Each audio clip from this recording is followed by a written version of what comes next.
Good morning, Rabotai. Breakfast and the class today is dedicated in loving memory and Lilui Nishmat Freddie's mother, Khatun Albertine Ini Batrina, Alea Shalom, sponsored by Lily and Freddie Ini. Breakfast and the class is also dedicated for Refuah Shlema of Jacqueline Emma Simha Bat Elise, sponsored anonymously. And as well, breakfast and the class is dedicated in loving memory of Meir's brother, David Cohen Alav Shalom, Lilui Nishmat David HaKohen Ben Rivka V'Amram Alav Shalom, sponsored by Glory and Meir Cohen.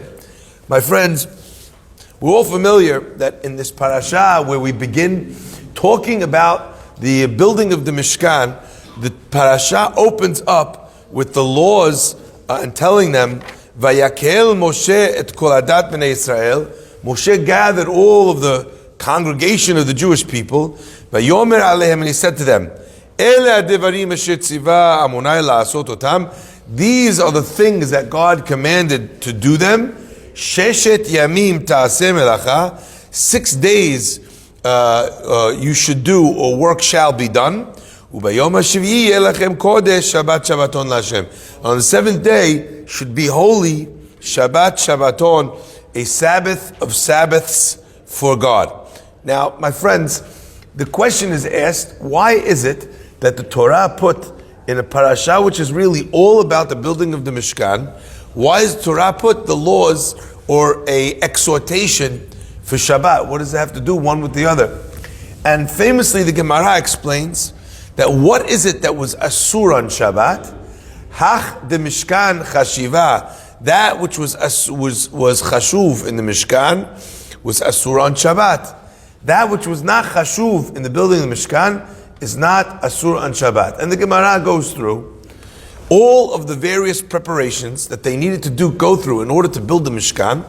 Those formed the terra firma, the solid ground of the laws of Shabbat. So, as an example, if they needed to dye the hides for the leather that they would use on the top of the Mishkan, that's how we know that dyeing is asur. I don't mean dying. If you're dying, obviously, then you have no choice. No one needs to tell you that it's asur. Mabisi, you can't die now. No one means that. Okay. Number one. Number two, as an example, they would need to write in the building of the Mishkan. They were writing the letters on the back of the panels, so that they would be able to know which panels went where. As an example, they were also using, in the process, they were weaving because they needed to stitch together all these different tapestries.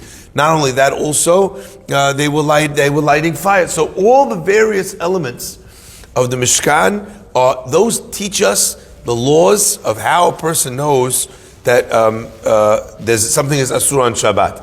From the fact that it told you in the beginning of building the Mishkan, the laws of Shabbat, that was to tell them, I know you want to build a Mishkan, you can't build it on Shabbat, okay? Now, to me, this is very, very interesting. I'll tell you why.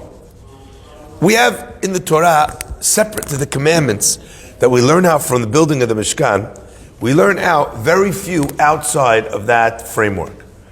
One pasuk says, Lo teva'aru esh b'chol moshvotechem yom HaShabbat. You cannot burn a fire in your homes on the day of Shabbat. So lighting a fire is explicitly mentioned when it comes to the Torah, or when it comes to keeping the Shabbat. What else is mentioned explicitly?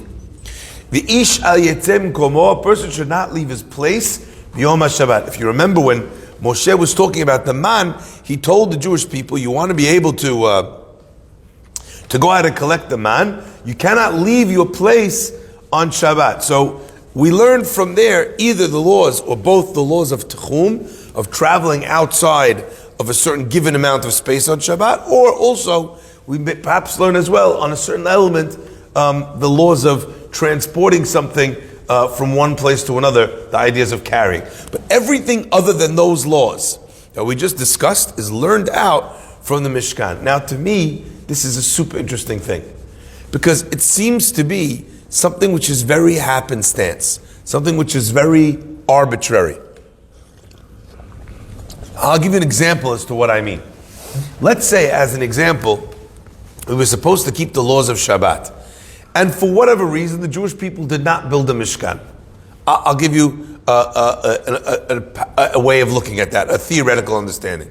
What would have happened if the Jewish people would not have sinned with the golden calf? According to one opinion, the building of the Mishkan was a direct response to the fact that the Jewish people had built the Egel Hazav. If not for the golden calf, they would not have needed a Mishkan. But the laws of Shabbat were not dependent on the Mishkan, right? From the beginning of time, what happened on the seventh day? God rested. The purpose of Shabbat is to recognize and remember the fact that God rested on the seventh day. So what would have happened in a world where the Jewish people did not sin with the Egel? How would we have known what you couldn't do on Shabbat? If all the laws of Shabbat are learned from and limited to the building of the Mishkan, or the process of building the Mishkan. It's a fascinating question. Shabbat would have been there, but where would we have learned all these various halachot? It seems a little bit kind of weird that all the laws of Shabbat are included in this random other thing called the building of the Mishkan. My friends,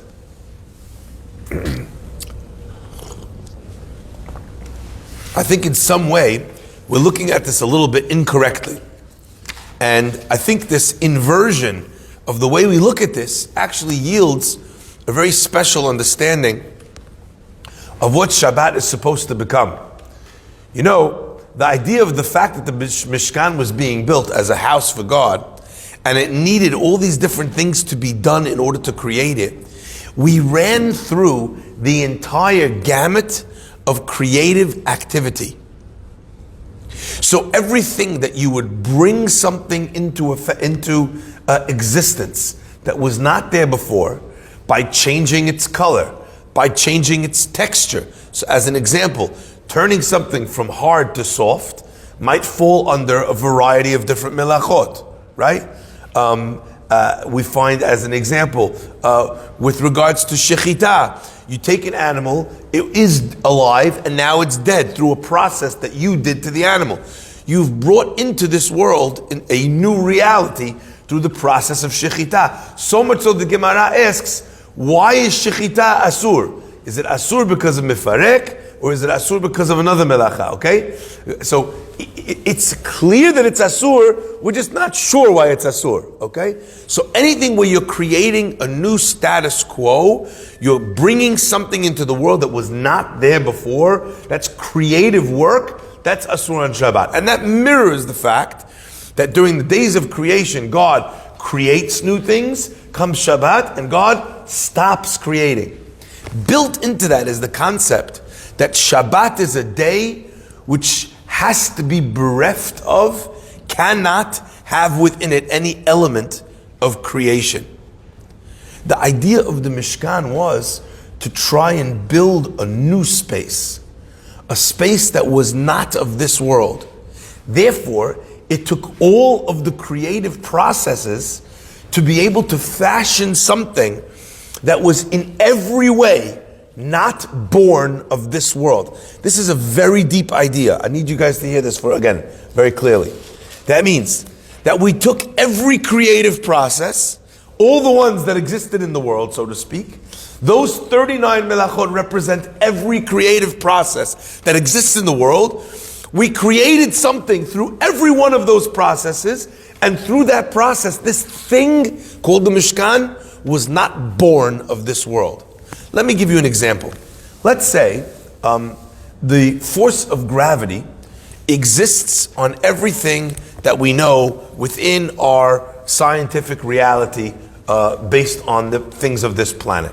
But gravity did not exist on other planets. Now we know that the gravitational pull on different planets is obviously different based on a few different formulas. We're not going to go into the specific formulas because it's not only mass, it's also where it is with regards to other planets and and all these kind of gravitational pulls. But as an example, if you were on the moon and you jumped with enough energy off the surface of the moon, what would happen? You'd float off into space and you wouldn't come down. Why? Because the gravitational pull is not strong enough to pull you down. Now, let's imagine for 1 second, and this is not true scientifically, but let's imagine that the reason why gravity didn't work on the moon, or perhaps on any other planet, let's imagine, was because gravity only worked on things that were earthly. It was a feature of this planet and this planet only. Could you imagine that? So if I wanted to have something that could defy the laws of gravity, what would I need to do? I would need to make sure that I was creating a material that did not have within it any earthly feature. Is that clear? The minute I could create this new material or this new object that didn't use anything from this world, then what would happen? By definition, that thing would become anti-gravity. Does that make sense? That's what we were doing when we built the Mishkan. We took all the various parts of this world, and by using every single creative process, we detached it bit by bit from something that came from here. Through that process, we took a spiritual thing, something which is the presence of Hashem, and by detaching it in every way we know how from a physical existence, we created something that was not ever of this world. And in that space, God could exist. Our Sefarim tell us, therefore, that if you want to understand what Shabbat is, what do? You go to the Mishkan. In science, we talk all the time about two things that are inextricably linked together. And those two things are space and time. We talk about it on a space-time continuum, okay? Space and time. What the Mishkan was in space, Shabbat is in time. The Mishkan was taking something and creating a holy space. And the way that you did that was by detaching it in every way you know how from the space on earth. By creating with dyeing and writing and weaving and cutting and measuring and every possible melacha, and planting and sowing and nurturing with watering, all these different things. Zorea, milaket, dash, threshing something so you pull out that which is within the kernel from the rest of the chaff. Winnowing, getting rid of the little chaff to the wind, all the various parts. We did everything we could, everything in the human experience that was creative, we created. And using that, we now made a space that was not of the world that we were born in. It was a new thing, and this new thing could have godliness in it. If that's how you create a Mishkan, a sanctuary in space, that is also how you create a sanctuary in time. So what do we do with this time that we want to imbue God in? This time called Shabbat. Shabbat, what do we say? Shabbat hayom lamonai. Shabbat today is for God. It doesn't mean that we're doing it for God. It means it's a time within which, so to speak, God could exist in our world. It's why we're closer to Borei Olam on Shabbat. It's why this is a covenant between the Jewish people and God. Why is Shabbat an ot hi beni? Why is it an ot between us and God? Because it ensures that on a cycle, a Jew says of an extremely physical and material world, I'm going to carve out space for Borei Olam. Once you start to think in these terms about Shabbat and the Mikdash in the same breath, you start to understand what we're supposed to be doing in our homes for 25 hours. What we're supposed to be fashioning for 25 hours. There's a reason why we're so finicky about what you can and can't do on this day. There's a reason why we're so specific about the fact that you have to celebrate it. There needs to be oneg. You have to do kiddush alayayin. We want to make it festive. We want to make it different. That the way you speak, the way you act, shelo yihiyeh devarecha, your speech, your words on Shabbat, like your words in the weekday. You're not even allowed to speak about the same things.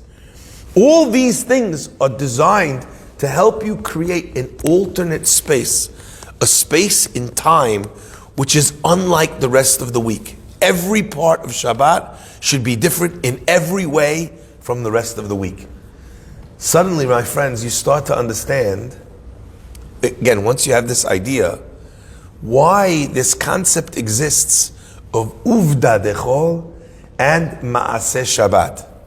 One of the most common things I hear from people all the time is about Shabbat, Rabbi, don't tell me about the spirit of Shabbat. Tell me about the laws. Rabbi, don't tell me about the, I want to know, is it Asur or Mutar? If you look at the words of Harambam, when he writes about Shabbat, his words are very powerful, they're penetrating. He talks about an Isur called Mekach u'Memkar. Let's say, as an example, you and I are sitting in shul, and we're talking about a business deal, and we decide, you know what? I have a house, you need a house, why don't we sell the house? How much we sell the house for? We agree on selling the house. We just did a business deal on Shabbat. Did we write anything down? No. Did we change ownership? No, we didn't do anything. Chachamim made Mekach u'Memkar business. It is forbidden to do business on Shabbat. So Rambam asks, why did the Chachamim, why did they make Mekach u'Memkar asur on Shabbat? If you want to tell me something is similar to cooking, it's similar to baking, fine, that's an Isur on Shabbat. Which Isur is Mekach u'Memkar? And Rambam writes something very powerful.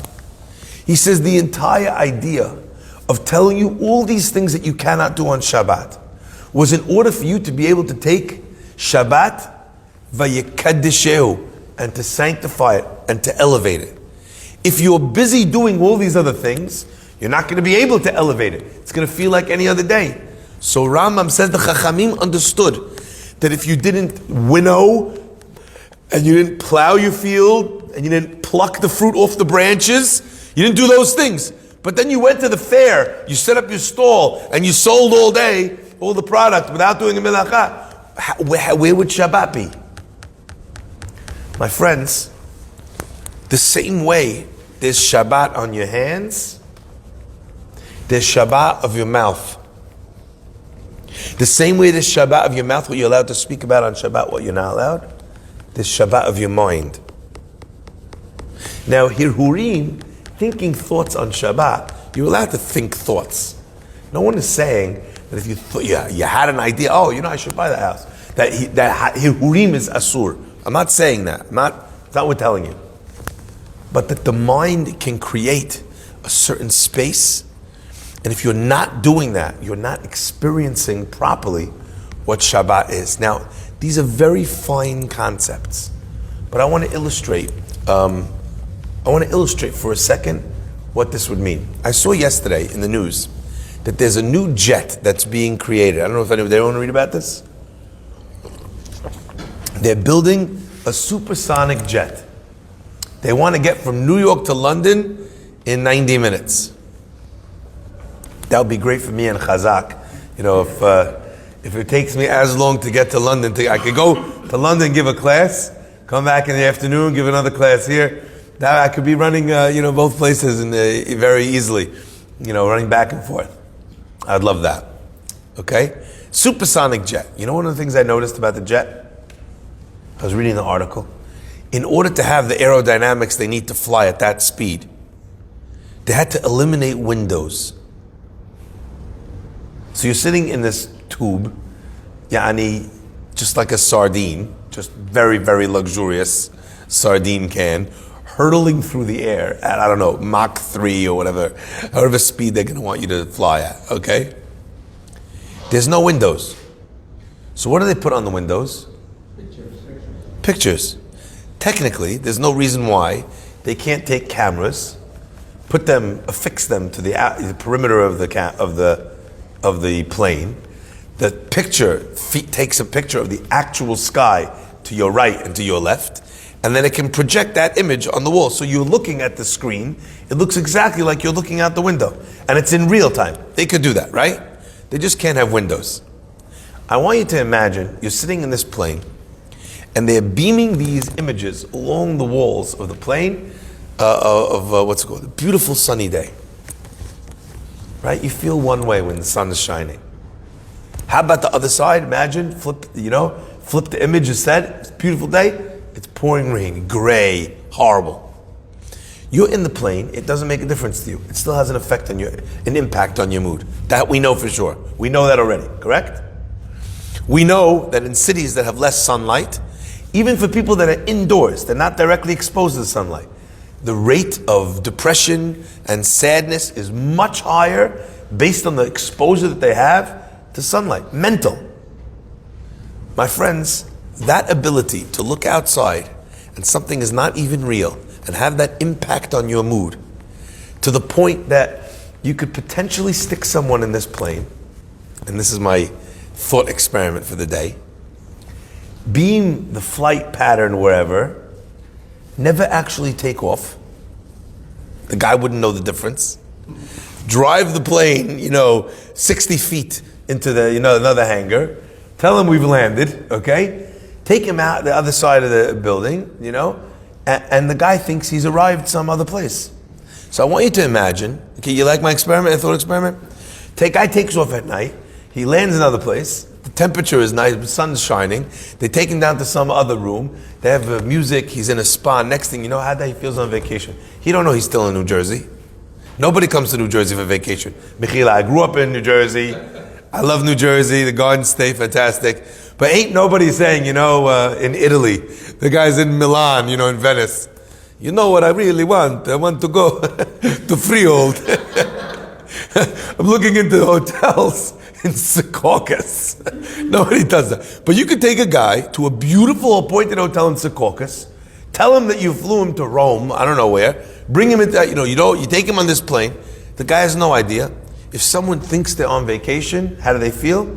Like they're on vacation. Someone doesn't think they're on vacation. You flew him to Venice, you didn't tell him, you took him directly from the plane, he's in you walk into an office, into a boardroom, how does that work? Doesn't even realize he's in Venice, right? No, there's no change in the feeling. Our minds are capable of creating realities for us beyond what we actually understand. So much so that study after study after study, I'm not suggesting you do this. Study after study after study shows us that if you lie to people and tell them that their reality is different than it is, and they think that their reality is different than it is. Let's say I tell you, we need to prepare you, hello, I'm from the New York State Lotto, you won the lottery. Even if he didn't win the lottery. Thinking you won the lottery has the same dopamine, serotonin releasing effect as actually winning the lottery. Now, of course, it's going to be different when he finds out that he didn't win. Okay? These guys are going to be very upset at you. But the point is, the thought of something is enough to be able to create something. My friends, and this is where I'm trying to get you to. If creating the Mishkan was about detaching a piece of this world so that it could belong as a space to God, if celebrating Shabbat, not just in our hands, but in our mouths, in our mind, is segregating and separating a time for Hashem, that's what we do with our minds. I want you to realize that in that moment, we are mimicking God in the act of creation exactly. Ramchal says that when God created, what did he do? He didn't speak, so to speak. He doesn't have a mouth. He doesn't have a tongue or lips, right? He doesn't have a voice box. So what does it mean that God spoke? It's a spiritual concept. God imagined the world. We exist, says Ramchal, within God's imagination. God is thinking us, so to speak, into being. That creation process through thought is the idea of Shabbat. Fascinating. So I want you to realize this concept that come this Shabbat, it's not that Shabbat comes in at a certain time. If you're asleep when Shabbat comes in, it's halachically Shabbat, no doubt. You break Shabbat, you broke Shabbat. But you, in your brain, need to be what's called mikabel Shabbat. You need to accept Shabbat. The description, the feeling, the environment, the decision, all of that happens right here. Now today's class is very different than most of the classes that we will give in general, in feel, in content. But I wanted you just to have understanding and a taste of this concept. And that's why when we started to build the Mishkan, God says to Moshe, tell them about the laws of Shabbat. Not just so that haphazardly, they'll learn these are the laws of what you're not allowed to do on Shabbat. But that this concept of constructing a holy space will be the way that they think of the construction of Shabbat. And I will end with this. When they constructed the temple, what happened at the end of the process of construction? They came to Moshe and they could not erect the Mishkan. They couldn't put it up. Every time they put it up, it fell down again. My friends, such is also the process of Shabbat. We try to stand up this new creation called Shabbat. It's hard. It's hard to hold that in your mind. It's hard to hold that focus for 25 hours. What happens when you stop thinking about Shabbat? Shabbat collapses. The minute you stopped thinking Shabbat into existence, what would happen if God stopped thinking of us? We would wink out of existence. There wouldn't be explosions. You wouldn't have a nuclear mushroom cloud. Everything would just go, fade, cut to black. Okay? Just like, you turn off the TV, they don't slowly die the characters in the sitcom. They just wink out. This process, that's what we're learning over here. God's telling us that also then, it was hard to stand up the Mishkan. Ironically, how many times did it take them? 7 days, each day, they tried to be able to pick up the Mishkan, and it didn't work until finally, on the final day, after 7 full days, Moshe was able to put up the Mishkan, and it stayed up. You can't give up. Try and imagine what Shabbat looks like. Not a Shabbat of the mouth, not a Shabbat of the hands, but a Shabbat of the mind. If anyone has any questions, I'm happy to answer what this thought experiment looks like. But I promise you, your Shabbat will be changed forever if you try and work on this concept. Baruch Adonai Le'olam. Amen.